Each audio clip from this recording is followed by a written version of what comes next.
probar esto. Bueno, bienvenidos todos. Vamos a hablar hoy de lo que es las tres mentes. Y eso es algo muy bonito. Las tres mentes. Fíjense, tenemos tres mentes. Dice, la primera la podemos y debemos llamarla la mente sensual. ¿Qué es la mente sensual? ¿Cómo conocemos esta mente sensual? Por medio de nuestros cinco sentidos. ¿Ok? Vista, tacto, oído, gusto y olfato. Y dice, a la segunda la bautizaremos con el nombre de mente intermedia. Y a la tercera la llamaremos mente interior. ¿Ok? Entonces aquí estamos ya. Y dice, existen por doquiera muchos bribones del intelecto, sin orientación positiva y envenenados por el asqueante escepticismo. Ciertamente el repugnante veneno del escepticismo contagió las mentes humanas en forma alarmante desde el siglo XXIII. Ah, no, XVIII. Desde el siglo XVIII. Déjenme, le pongo aquí silencio por acá. Y ya llegó Mayra. Y nomás que entre, le ponemos silencio por acá. Buenas noches, May. Listos, bueno.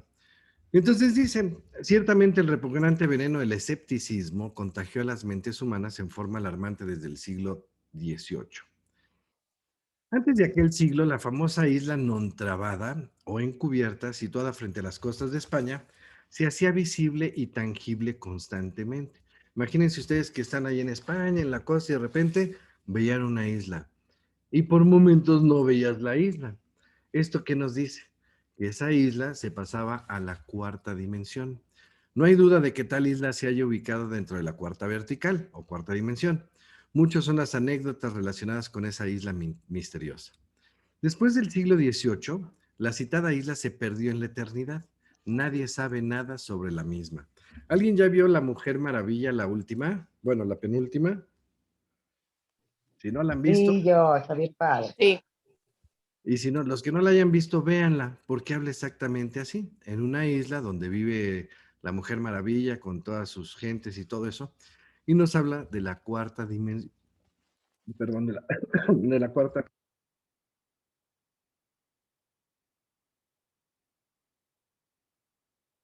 perdón, de la cuarta dimensión.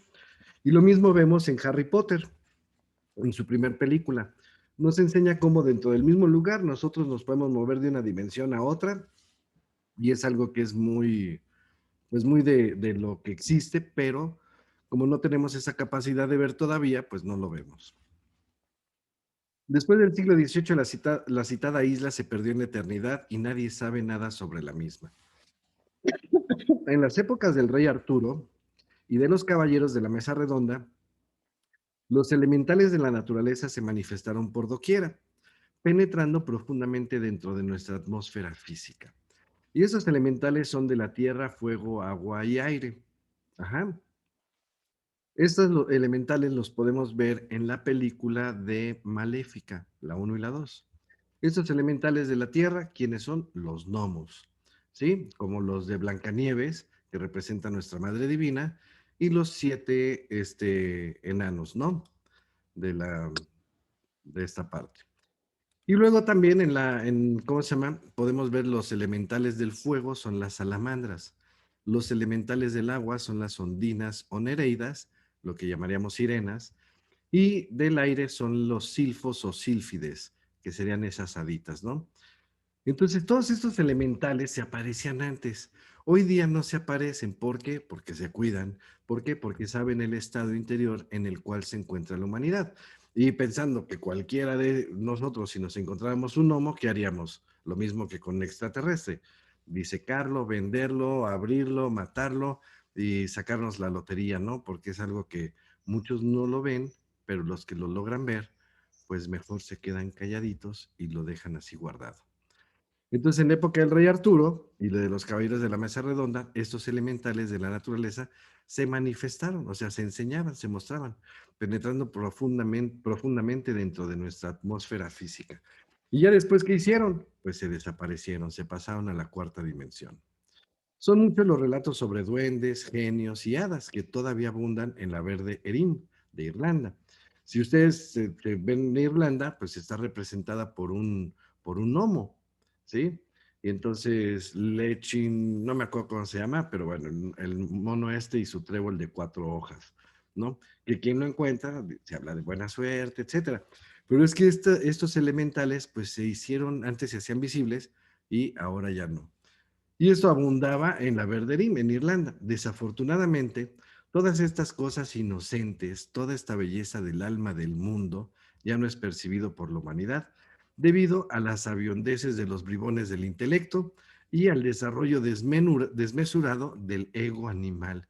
Fíjense hasta dónde llega nuestro ego animal, ¿no? Hoy en día, pues por ejemplo, ¿qué hemos hecho? Permítanme un segundititito.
Buenas noches. Buenas Hola. noches. Perdón, ¿Cómo? una disculpa, ya estamos aquí de regreso. Bueno, entonces les estaba platicando, dice, son muchos los relatos sobre duendes, genios y hadas que todavía abundan en la Verderim. Desafortunadamente, todas estas cosas inocentes, toda esta belleza del alma del mundo, ya no es percibido por la humanidad debido a las sabiondeces de los bribones del intelecto y al desarrollo desmesurado del ego animal. Hoy en día los sabiondos se ríen de todas estas cosas, no las aceptan, aunque en el fondo ni remotamente hayan logrado la felicidad. Si las gentes entendieran que tenemos tres mentes, otro gallo cantaría. Posiblemente hasta se interesarían más por estos estudios. Por eso estudiamos esta conferencia de las tres mentes, porque con una mente tocamos, como decía, ¿cómo se llama? El de este de hasta no ver, no creer, ¿no? Y entonces, hasta no ver, no creer, nosotros tenemos que comprobar, pero la única manera de que nosotros tenemos hoy en día para comprobar es esa mente, la más baja, ¿no? Que es la mente sensual, que es con nuestros sentidos. Entonces nosotros al poder tocar, palpar, oler, ver, probar, es como comprobamos. Pero hay otra mente, que es la mente intermedia, ¿sí? Y ahorita vamos a hablar de ella. Dice, desgraciadamente los ignorantes ilustrados metidos en el recoveco de sus difíciles erudiciones, ni siquiera tienen tiempo para ocuparse de nuestros estudios seriamente. Esas pobres gentes son autosuficientes, se hallan engreídas con el vano intelectualismo, piensan que vamos por el camino recto y ni remotamente suponemos o suponen que se encuentran metidas en un callejón sin salida. En nombre de la verdad debemos decir que en síntesis tenemos tres mentes. La primera la podemos y debemos llamar mente sensual, los cinco sentidos. A la segunda la bautizaremos con el nombre de mente intermedia y a la tercera como mente interior. Vamos ahora a estudiar cada una de estas tres mentes por separado y en forma juiciosa. Incuestionablemente la mente sensual elabora sus conceptos de contenido mediante las percepciones sensoriales externas. En estas condiciones la mente sensual es terriblemente grosera y materialista. No puede aceptar nada que no haya sido demostrado físicamente. Como quiera que los conceptos de contenido de la mente sensual tienen por fundamento los datos sensoriales externos, indudablemente nada puede saber sobre lo real, sobre la verdad, sobre los misterios de la vida y de la muerte, sobre el alma, sobre el espíritu y todas estas cosas, etcétera. Para los bribones del intelecto, atrapados totalmente por los sentidos externos y embotellados entre los conceptos de contenido de la mente sensual, nuestros estudios esotéricos, recuerden que esotérico es secreto, nuestros estudios secretos les son de locura. Dentro de la razón, de la sin razón en el mundo de lo descabellado, ellos tienen razón, debido a que están condicionados por el mundo sensual externo. ¿Cómo podría la mente sensual aceptar algo que no sea sensual? ¿Sí? Un ejemplo, por ejemplo, si estuviéramos sentados aquí en una mesa, 4 personas, y de repente una de esas personas le pregunta a las otras 3, oigan, ¿quién es esta persona que está parado atrás de Juan? Y Juan se asustaría y diría, ¿cómo hay alguien atrás de mí? Bueno, si esta persona tiene la capacidad de ver a una quinta persona que está en la cuarta dimensión, pero él tiene la capacidad de verlo, ¿sí? Y los demás no, ¿quién es el loco? Pues el que sí lo puede ver. Entonces, en estos estudios vamos a aprender todos a desarrollar estos sentidos para poder ver todas estas cosas que se esconden en la naturaleza, ¿sí? Y entonces los, ¿cómo se llaman? Los sanatorios de locos, así los de estos de psiquiatras y todo esto, están llenos muchas veces de gente sana. Ustedes van a decir, oye Alex, ¿estás loco o qué? Pues es gente loca. No, lo que pasa es esto. Nosotros tenemos 5 sentidos, pero si desarrollamos, por ejemplo, un sexto sentido, que de esos sentidos los tuvimos, 7 sentidos, pero los perdimos. Y con esos sentidos, cuando los empecemos a recuperar, vamos a empezar a ver cosas que de normal, la gente normal, como Vicente y toda la gente, Raimundo y todo el mundo, ¿sí? No lo ven. Entonces, se los aclaro esto para que en el momento en que ustedes empiecen a tener este tipo de experiencias diferentes, no se asusten, pero tampoco quieran convencer a la gente de lo que la gente común y corriente no puede ver, ¿sí? Entonces por eso ellos se volvían locos, porque decían, es que ahí hay sentado alguien, o sea, está alguien atrás de ti, está aquí esto. Y entonces él lo ve, pero se vuelve loco, o aparentemente está en la locura, porque quiere convencer a todos los de su alrededor de lo que está viendo, ¿sí?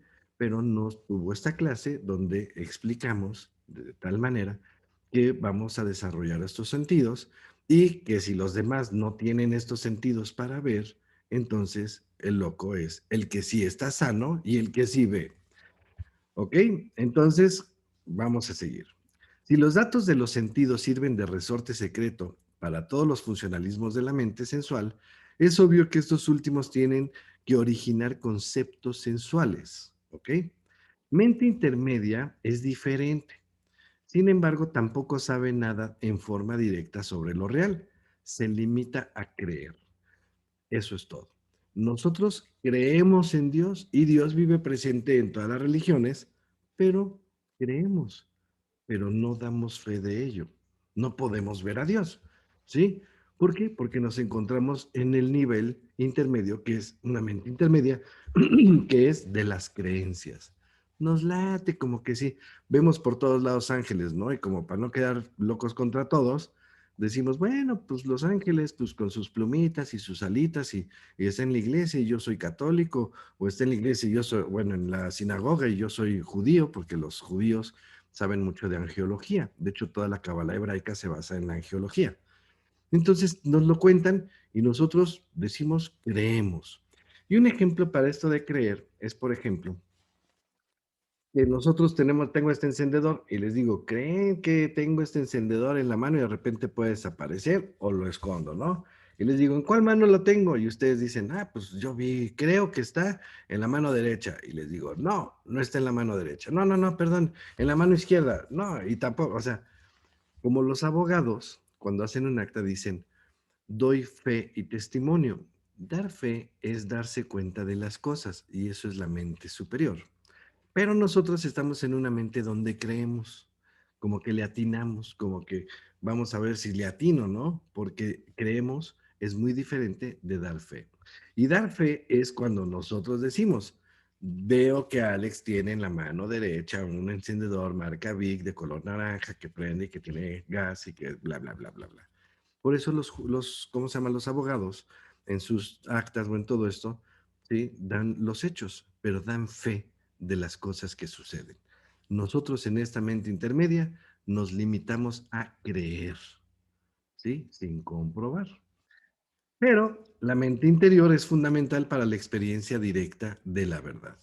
Indudablemente la mente interior elabora sus conceptos de contenido con los datos aportados por la conciencia superlativa del ser. ¿Ok?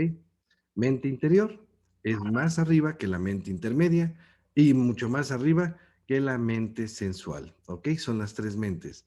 La mente sensual, la mente intermedia y la mente interior. Entonces la mente interior pertenece al ser, ¿sí? Y elabora sus conceptos de contenido con los datos aportados por la conciencia superlativa del ser, de lo que realmente somos. Bueno, incuestionablemente la conciencia puede vivenciar y experimentar lo real. No hay duda de que la conciencia sabe de verdad. Sin embargo, para la manifestación, la conciencia necesita de un mediador, de un instrumento de acción.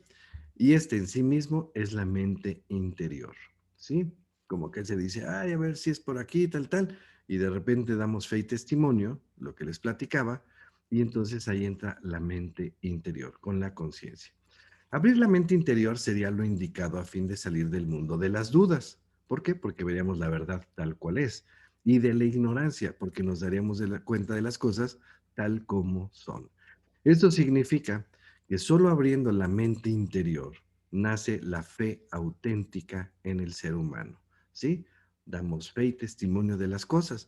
Entonces nosotros con la mente interior podemos ver, platicar con los gnomos, con las hadas, con los duendes, con todo eso. Ahora, como yo les he dicho desde el principio, no me crean absolutamente nada. Compruébenlo.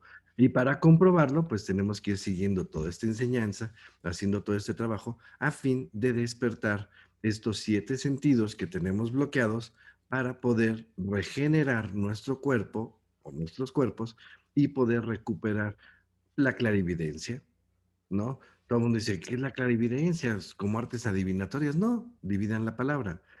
Clarividencia, ver las cosas claramente, tal cual son.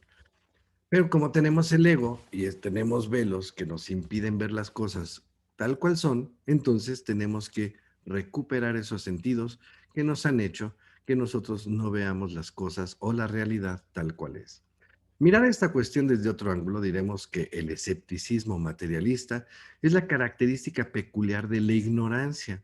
No hay duda de que los ignorantes ilustrados resultan un 100% escépticos.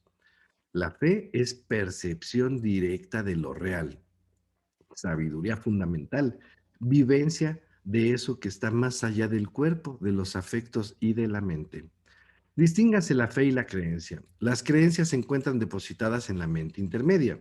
La fe es característica de la mente interior.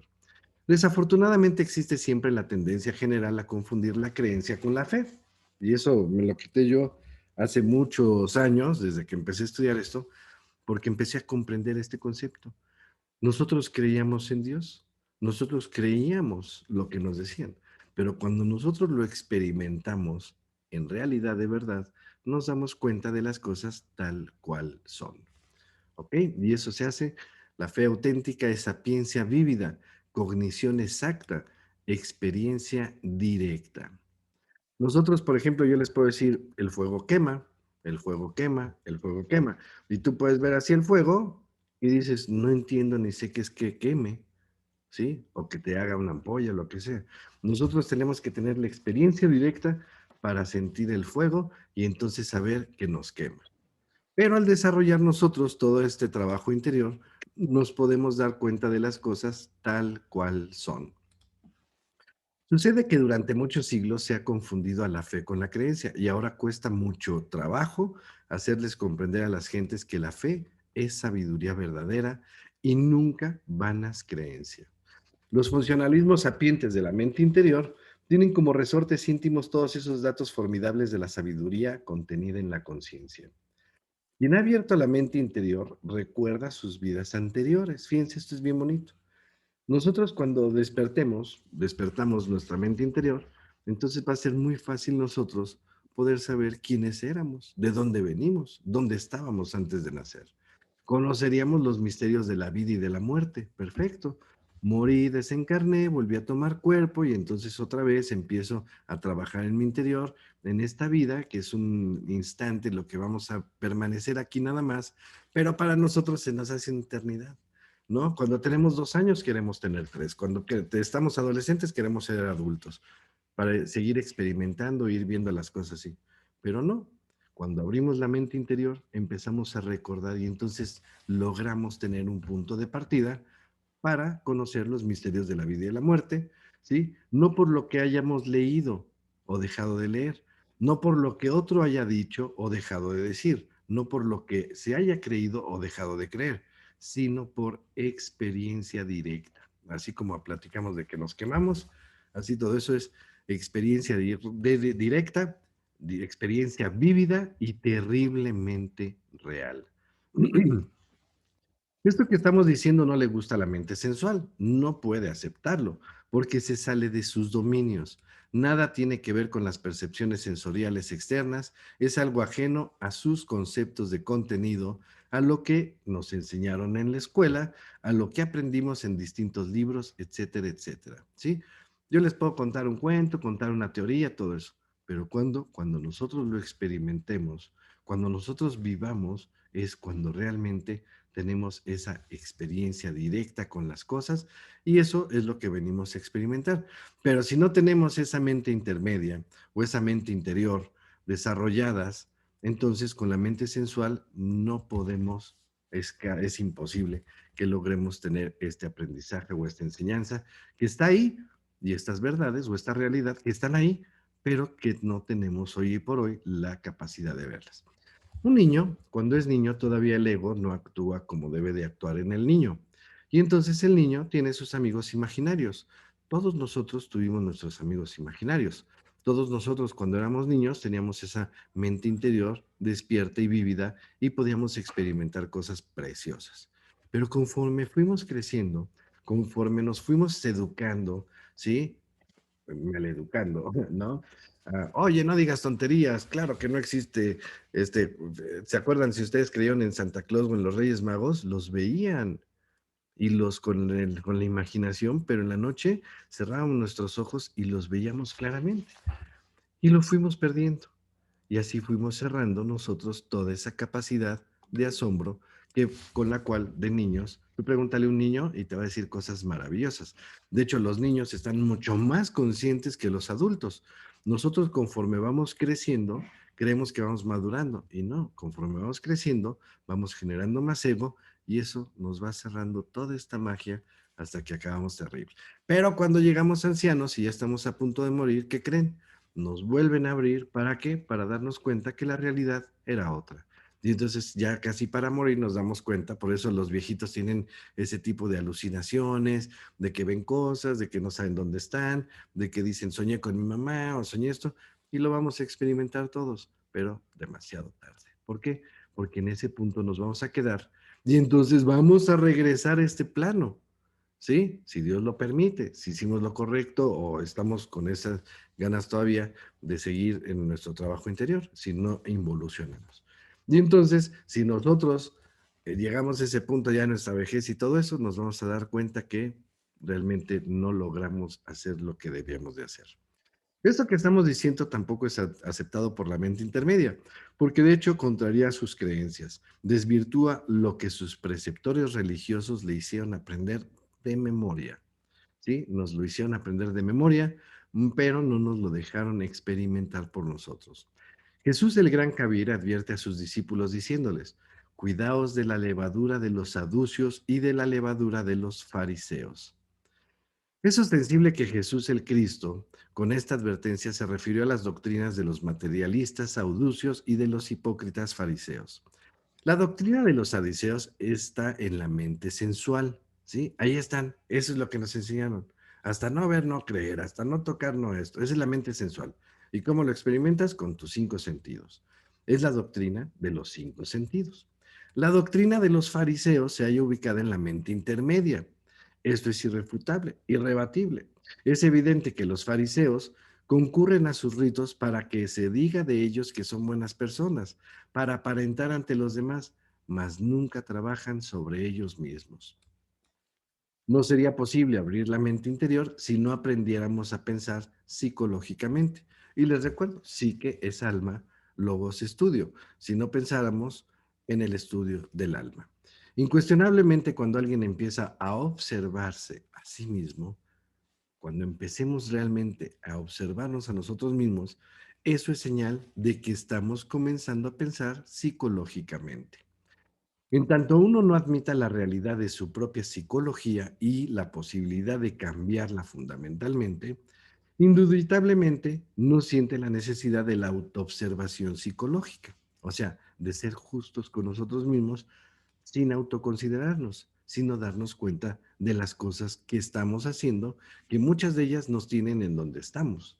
Pero si nosotros somos justos con nosotros y empezamos a observar cómo actuamos, pues a veces hasta ridículos nos vamos a sentir, porque muchas veces nuestros actos son súper ridículos. Nos daría pena el comportamiento o cómo nos comportamos. Cuando uno acepta la doctrina de los muchos, o sea, de los yoes, del ego, y comprendemos la necesidad de eliminar los distintos yoes que cargamos en nuestra psiquis con el propósito de liberar a la conciencia, la esencia, indudablemente, de hecho y por derecho propio, se inicia la autoobservación psicológica. Nosotros, como lo hemos platicado, estamos llenos de ego, ¿sí? El 97% de nuestros actos diarios son egoicos. ¿Qué es esto? Que a través de nuestra humana persona, quien se esté expresando es el ego. Pasa una chica y nosotros, ay, qué guapa está esa chica y todo eso. Pues tú tal vez, nuestro real ser, imagínense lo que realmente somos, si se atrevería a chiflarle a alguien así de que, hola mamacita, qué guapa estás, o hola tal, tal. Pues obvio no, nuestro real ser no sería capaz de ello porque nos daríamos cuenta y hasta pena nos daría un comportamiento así. Pero así actuamos, o nuestro real ser no se enojaría, ¿no? Nuestro real ser no desearía a las mujeres de tu prójimo, nuestro real ser no se atrevería a robar, nuestro real ser no se atrevería a hacer muchas cosas. Entonces ahí nos damos cuenta que el que sí se atreve, el que sí es lujurioso, el que sí es egoico, orgulloso, todo es nuestro ego. Y él se expresa a través de nuestra humana persona y esa es la doctrina. Cuando aceptemos que tenemos muchos, muchos egos dentro de nosotros, entonces, y que los debemos de eliminar a través de autoobservarnos en nuestra conducta psicológica, entonces empezamos un camino muy diferente que nos va a llevar a un camino increíble de regreso a casa.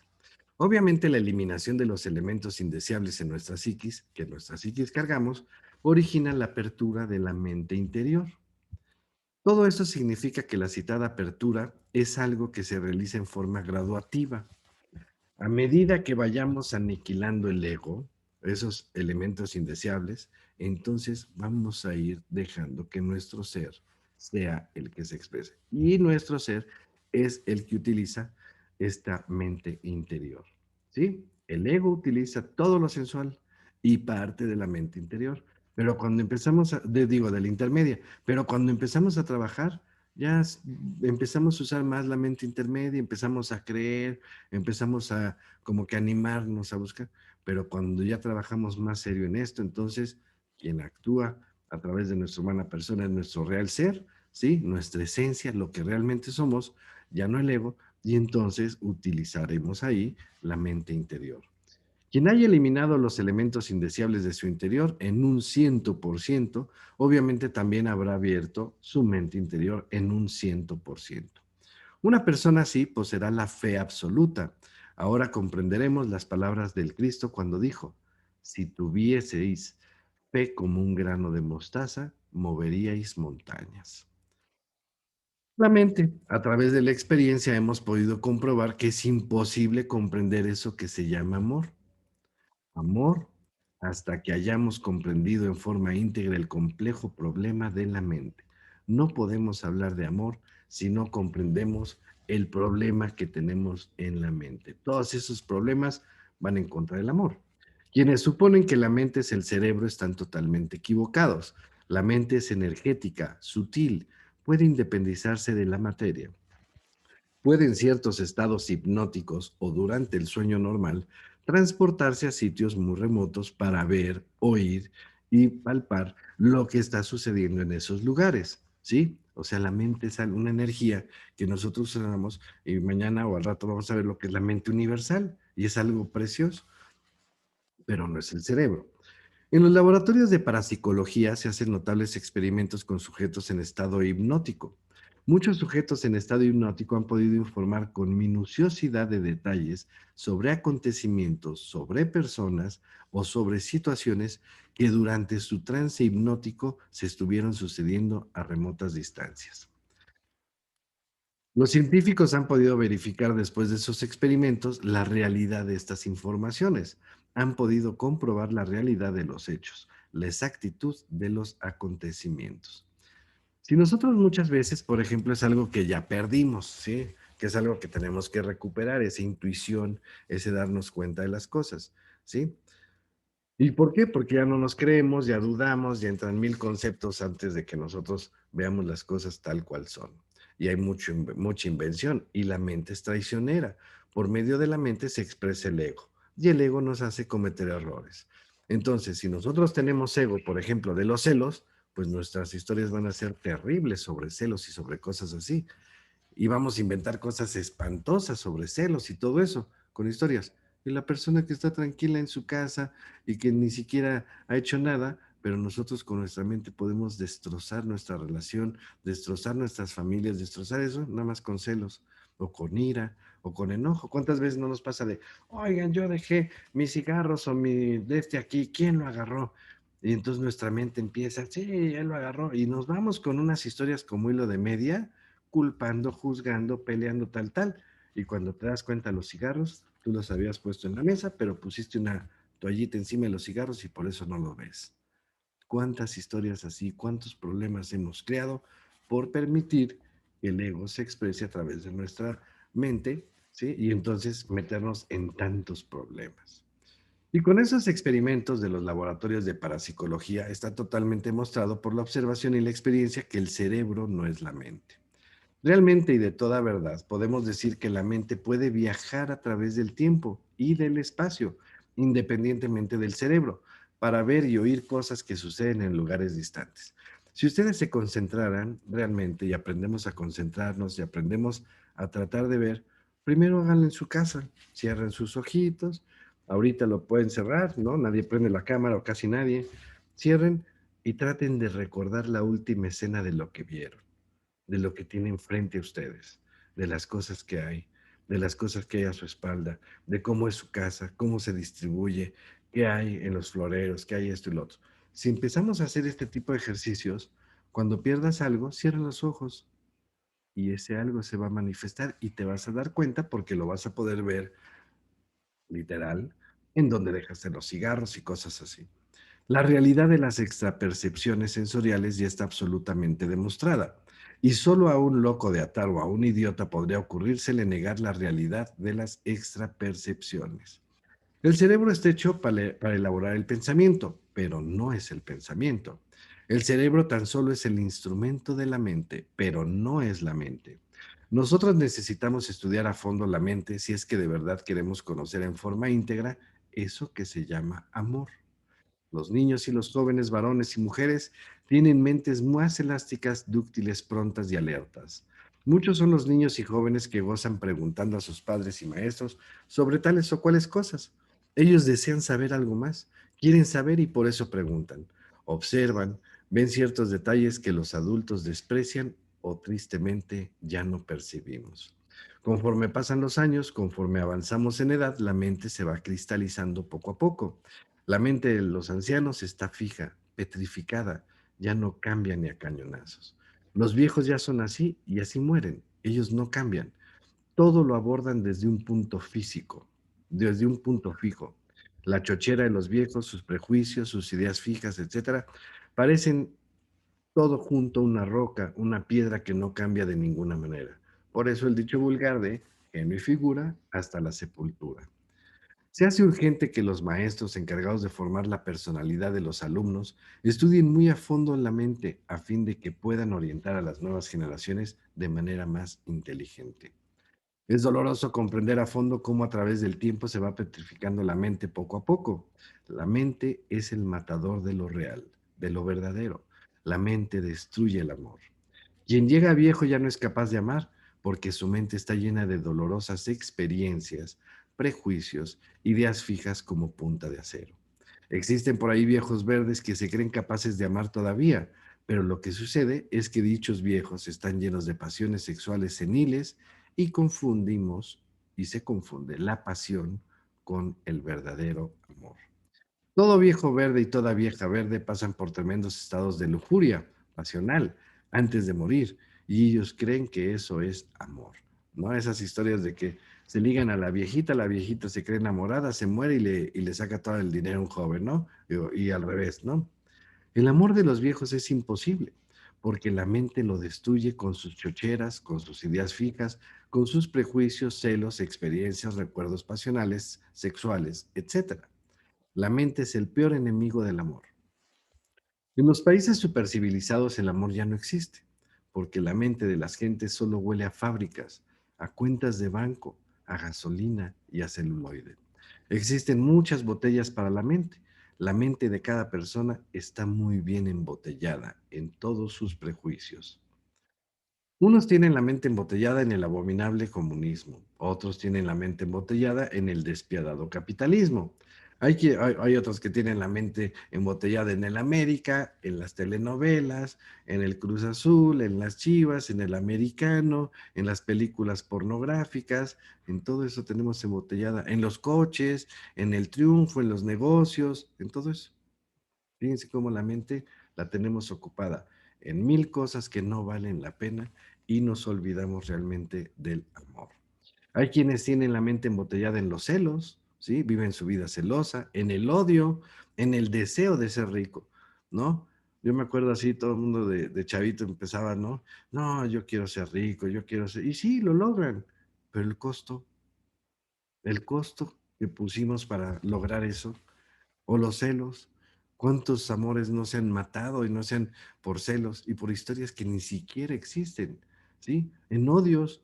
Es que yo odio a esa persona y tú sin conocer a esa persona, nomás por la historia que te contaron y por tratar de ser afín a esa persona, odias a esa persona. En la buena posición social, ¿no? Todos así somos. Hay una cosa que dicen en México, ¿no? Y en muchas partes somos aspiracionales, o sea, aspiramos a ser así como los demás, en el pesimismo, en el apego a determinadas personas, en el apego a sus propios sufrimientos, en sus problemas de familia, etcétera. Hay muchas mujeres que enviudan y yo me acuerdo, ¿no? De las tías viejitas así, que enviudan y se dejan el luto años, sin darte cuenta que ya esa etapa, ese momento, eso ya sucedió, ya pasó, pero se la viven lamentando, ¿no? O ya terminé con un novio y se la viven lamentando, ya terminé con una novia, me corrieron de mi trabajo y se lamentan. Y si se fijan de otra manera, te corren del trabajo, en vez de, no que te alegres y que llegues a la euforia, pero siempre hay cambios. Y si esos cambios nosotros desgastamos nuestra energía y no nos concentramos, esos cambios, pues vamos a seguir con la remembranza y con todos los recuerdos pasados, culpando a la gente en vez de aprovechar las nuevas oportunidades que la vida nos da. A la gente le encanta embotellar la mente. Raros son aquellos que se resuelven de verdad a volver pedazos la botella. Necesitamos libertar la mente, pero a la gente le agrada la esclavitud. Es muy raro encontrar a alguien en la vida que no tenga la mente bien embotellada. Los maestros deben enseñar a sus alumnos todas estas cosas. Deben enseñar a las nuevas generaciones a investigar su propia mente, a observarla, a comprenderla. Solo así, mediante la comprensión de fondo, podemos evitar que la mente se cristalice, se congele y se embotelle. Lo único que puede transformar el mundo es eso que se llama amor, pero la mente destruye el amor. Necesitamos estudiar nuestra propia mente, observarla, investigarla profundamente, comprenderla verdaderamente. Solo así, solo haciéndonos amos de sí mismos, de nuestra propia mente, mataremos al matador del amor. y seremos felices de verdad, ¿sí? ¿Cuántos problemas no nos hemos creado nosotros sin necesidad? ¿Cuántas envidias? Llega una amiga y te dice, ay, qué bonita tu bolsa, pero por dentro te está pensando, te está diciendo, hija de la fregada, ¿por qué te compraste esa bolsa si a mí me gusta y tal vez ni te gusta, nada más por saber el precio por esto? Y entonces así nos estamos atacando, ya ni siquiera de manera directa, nos atacamos con nuestras propias energías. Te abraza un cuate y ese es el que te clava el cuchillo por la espalda, el que te traiciona, el que te está viendo por ver a tu mujer, o sea, pasan unas cosas terribles. Y nosotros, como caemos en ese nivel, ya no nos damos cuenta de todo lo que pasa a nuestro alrededor. Aquellos que viven fantaseando a lo lindo sobre el amor, aquellos que viven haciendo proyectos sobre el amor, aquellos que quieren que el amor opere de acuerdo a sus gustos y disgustos, proyectos y fantasías, normas y prejuicios, recuerdos y experiencias, jamás podrán saber realmente lo que es amor. De hecho, ellos se han convertido en enemigos del amor. Es necesario comprender en forma íntegra lo que son los procesos de la mente en estado de acumulación de experiencias. El maestro regaña muchas veces en forma justa, pero a veces en forma estúpida y sin verdadero motivo, sin comprender que todo regaño injusto queda depositado en la mente de los estudiantes. El resultado de semejante proceder equivocado suele ser la pérdida del amor para el maestro o para la maestra. La mente destruye el amor y esto es algo que los maestros de escuelas, colegios, universidades no debemos olvidar jamás. Es necesario comprender a fondo todos esos procesos mentales que acaban con la belleza del amor. No basta ser padre o madre de familia, hay que saber amar. Los padres y madres de familia creen que aman a sus hijos e hijas porque los tienen, porque son suyos, porque los poseen como quien tiene una bicicleta, un automóvil, un perro, una casa. Ese sentido de posesión, de dependencia, suele muchas veces, la mayoría, confundirse con el amor, pero jamás podría ser amor. Los maestros de nuestro segundo hogar, que es la escuela, creen que aman a sus discípulos, a sus alumnos, porque les pertenecen como tales, porque los poseen, pero eso no es amor. El sentido de posesión o dependencia no es amor. Así como esa de la codependencia y de si me terminas me mato, me muero y sin ti no puedo vivir y somos los dos somos uno y todo eso, eso no es amor. La mente destruye el amor y solo comprendiendo todos los funcionalismos equivocados de la mente, nuestra forma absurda de pensar, nuestras malas costumbres, nuestros malos hábitos automáticos, mecanicistas, nuestra manera equivocada de ver las cosas, solamente así podemos llegar a vivenciar, a experimentar de verdad eso que no pertenece al tiempo, eso que se llama amor. Toda esta enseñanza se basa en amor. Todos los caminos llevan a Roma. Roma al revés es amor. Quienes quieren que el amor se convierta en una pieza de su propia máquina rutinaria, quienes quieren que el amor camine por los carriles equivocados de sus propios prejuicios, de sus propias apetencias, de sus propios temores, de sus malas experiencias de la vida, de su modo egoísta de ver las cosas, forma equivocada de pensar, etcétera, acaban de hecho con el amor, porque éste jamás, jamás se dejará someter. Quienes quieren que el amor funcione como el yo quiero, como el yo deseo, como el yo pienso, pierden el amor, porque Cupido, el dios del amor, no está dispuesto jamás a dejarse esclavizar por el yo. Hay que acabar con el ego, con el yo, con el mí mismo, con el sí mismo, para no perder al niño del amor. El yo es un manojo de recuerdos, apetencias, temores, odios, pasiones, experiencias. Eso es el ego, egoísmos, envidias, codicias, lujuria. El amor es otra cosa, el ser es otra cosa. Solo comprendiendo cada defecto por separado, solo estudiándolo, observándolo directamente, no solo en la región intelectual, sino también en todos los niveles subconscientes de la mente, va desapareciendo cada defecto. Y eso es lo que llamamos vamos muriendo de momento en momento, que es los tres factores de la revolución de la conciencia. El primero es morir. ¿Y qué es morir? Ir muriendo de momento en momento. ¿Y cómo vamos muriendo? Matando el ego. ¿Qué es esto? Quitar todo eso negativo que nos estorba y que nos ha hecho la vida desdichada. Todos sufrimos, todos hemos cometido errores, pero estamos atrapados en la rueda del samsara, vida tras vida, dice el maestro, cansona vida, ¿no? O sea, no nos hartamos de estar aquí y sin embargo creemos que sabemos y ni siquiera nos damos cuenta que ya no sabemos, ya no nos damos cuenta de quiénes somos, de dónde venimos, hacia dónde vamos, ¿no? Y solamente muriendo de momento en momento, matando el ego, solo así y solo así lograremos la desintegración del yo. Quienes quieren embotellar el amor dentro de una horrible botella del yo, perdemos el amor. Sí, y nos quedamos sin él, porque el amor jamás puede ser embotellado. Desgraciadamente la gente quiere, fíjense, la gente quiere que el amor se comporte de acuerdo a sus propios hábitos, que el amor se comporte a sus propios deseos, a sus propias costumbres. Entonces, ¿dónde está lo nuevo? ¿Dónde está lo hermoso? ¿Dónde está el amor que es pleno, puro? Y así nosotros lo encasillamos. La gente quiere que el amor se someta al yo.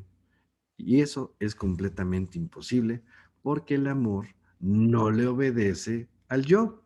Las parejas de enamorados, o mejor dijéramos, de apasionados, suponen que el amor debe marchar firmemente por los carriles de sus propios deseos, de sus concupiscencias, de sus propios errores. Y en esto estamos totalmente equivocados. Hablemos de los dos, dicen los enamorados o apasionados sexualmente, que es lo que más abunda en este mundo. Y luego vienen las pláticas, los proyectos, los anhelos y suspiros. Cada cual dice algo, expone sus proyectos, sus deseos, su manera de ver las cosas de la vida y queremos que el amor se mueva como una máquina de ferrocarril por los carriles de acero trazados por la mente. Y no es así. El amor no lo podemos encasillar. Cuán equivocados están esos enamorados o apasionados, qué lejos estamos de la realidad. El amor no le obedece al yo. Y cuando quieren que los cónyuges ponerle cadenas al cuello y someterlo, huye dejando a la pareja en desgracia. La mente tiene el mal gusto de comparar, fíjense, la mente tiene el mal gusto de comparar. El hombre compara una novia con otra, la mujer compara a un hombre con otro, el maestro compara a un alumno con otro, los padres comparamos a un hijo con el otro, como si todos los alumnos, como si todos los hijos no mereciesen el mismo aprecio. Realmente toda, toda comparación es abominable. Quien contempla una bella puesta del sol, y la compara con otra, no sabe realmente comprender la belleza que tiene ante sus ojos. Quien contempla una bella montaña y la compara con otra que vio ayer, no está realmente comprendiendo la belleza de la montaña que tiene ante sus ojos. Donde existe comparación, en todos los sentidos, no existe el amor verdadero. El padre y la madre que aman a sus hijos, de verdad, jamás los compararían con nadie. Les aman y eso es todo. El esposo que realmente ama a su esposa jamás comete el error de compararla con nadie. La ama y eso es todo. El maestro que ama a sus alumnos jamás los discriminan, nunca les comparan entre sí, les aman de verdad y eso es todo. Pero fíjense, nosotros nos educaron y somos una generación que teníamos que estar en el cuadro de honor, ¿no? Nos ponían y decían, tenemos que ir al cuadro de honor y tenemos que hacer esto y ese es tal. Y cuando nos damos cuenta, ¿quién ganaba realmente el cuadro de honor? Había quien sí lo hacía por mérito propio, pero había muchos que lo hacían sin mérito, copiando, pagando, haciendo trampa. Y cuando nosotros los veíamos así, a ellos recibiendo un premio, una condecoración mes con mes del cuadro de honor y todo eso, qué horrible nos comparaban y qué horrible nos hacían pelear. Y así son las empresas. Entra alguien en una empresa y quieres el puesto del de al lado. Y aparentemente te ayudan y te están metiendo la llaga por atrás. Y así en todos lados. Así fuimos mal educados. ¿Sí? La mente dividida por las comparaciones, la mente esclava del dualismo, destruye el amor. Ya nadie se ayuda, ¿eh? Siempre hay, por ejemplo, me ha tocado últimamente así, viendo todo lo que es la corrupción en México, es terrible, tenemos que acabar con ella, ¿sí? Pero la corrupción, hagan de cuenta que me cuentan a alguien de ustedes, oye, fíjate que este, tengo un buen negocio y tengo un producto que ayuda a hacer esto y lo otro. ¿Saben qué hace idea la gente? Te escucha, pero a su favor. Nadie puede dar una ayuda de, oye, yo conozco a alguien que te ayudaría a comprar este producto, te lo presento. No, hoy día es, oye, ¿qué producto es? Oye, yo tengo a alguien que te va a ayudar y todo esto. pero ¿cuánto me vas a dar de comisión? Esa es la corrupción, esa es la situación que estamos viviendo. Ni te gusta lo que te están platicando, ni te dedicas a eso, pero eso sí, queremos la comisión, nada más por dar una. Pero no es culpa de, bueno, no es, sí es culpa de nosotros, pero ¿saben qué? No es para justificarnos, pero así nos educaron a todos, a meternos el pie, a darnos en la torre unos con otros, a ser avariciosos, a ser codiciosos. Hay gente que ha dejado su trabajo que amaba por una cosa que no ama, pero le dejaba dinero. Y se ha peleado con amigos y se han peleado con muy buenos amigos, se hacen compadres. No, compadre, yo te ayudo, sí, tal, tal. Y al momento que hablan de negocios o se hacen algo, se pueden hacer una trastada, clavar la puñalada por atrás y odiarse toda esta existencia. ¿Ustedes creen que eso es amor? No. Las comparaciones se dan por la mente dividida y la mente esclava del dualismo destruye el amor. La mente dividida por el batallar de los opuestos no es capaz de comprender lo nuevo, se petrifica, se congela. La mente tiene muchas profundidades, muchas regiones, terrenos subconscientes, recovecos, pero lo mejor es la esencia, la conciencia y está en el centro, está en nuestro corazón. Nuestra esencia, lo que realmente somos, y eso es nuestro real ser, lo que realmente somos. Pero está embotellada en tanto ego y se expresa a través de la mente que ya, hoy en día, por ejemplo, tenemos el 3% de conciencia despierta, el 3% de conciencia de hacer lo correcto. El 97% hacemos estupidez y media, toda la humanidad, ¿sí? Conforme vamos despertando en conciencia o en inteligencia, pues tenemos la capacidad de observar cosas que de normal ya no vemos. Einstein llegó al 12% de conciencia despierta y eso le ayudó a ver con claridad la teoría de la relatividad, ¿sí? Y sacar la fórmula atómica. ¿Pero por qué? Porque dejó de pensar en otras cosas y lo único que hizo fue observar. Buda llegó a un 80% de conciencia despierta. Quetzalcóatl, Jesús, Krishnamurti, Moria, todos estos grandes maestros despertaron conciencia en un 100% de conciencia despierta. Ese proceso se llama cristificarse. En otras palabras, perfeccionarse. Entonces Jesús, siendo una persona como todos nosotros, al perfeccionarse se cristificó. De ahí viene Jesús se perfeccionó. Jesús se cristificó, Jesús el Cristo. Pero nosotros nos enseñaron que Jesús el Cristo era alguien que estaba atorado y clavado ¿cómo se llama? En unas estacas y en unos palos, en una cruz. Pero no, Jesús al cristificarse, Jesús se perfeccionó y pudo ver con claridad las cosas. Y eso nos puede pasar a cualquiera de nosotros, el darnos cuenta y el despertar conciencia, dándonos cuenta de lo que realmente es y de lo que realmente no es. Por eso Jesús en la cruz decía, perdónalos, no saben lo que hacen. A él lo estaban liberando, ¿sí? Porque nosotros somos eternos. Entonces no es que muramos, no se acaba nuestra personalidad, pero nuestra esencia sigue. Pero de acuerdo a lo que nosotros le demos o con qué alimentemos nuestra esencia va a tener valores más o valores menos. Y eso nos va a llevar el día de nuestro propio juicio final a mundos superiores, donde están los ángeles, arcángeles, donde reina la felicidad, o depende si nosotros compramos más egos, nos van a mandar a mundos inferiores. Cuando el dualismo se acaba, cuando la mente se torna íntegra, serena, quieta, profunda, cuando ya no compara, entonces despierta la esencia, despierta la conciencia y ese debe de ser el objetivo verdadero de la educación fundamental. Distingamos entre objetivo y subjetivo. En lo objetivo hay conciencia despierta, en lo subjetivo hay conciencia dormida, subconsciencia. Por eso, hoy por hoy es muy normal escuchar por todos lados el término el despertar de la conciencia. Si se fijan, todo México, y hoy dijeron una cosa muy bonita, ¿no? México está despertando conciencia mucho más que otros países. Y eso lo tenemos que aprender a observar.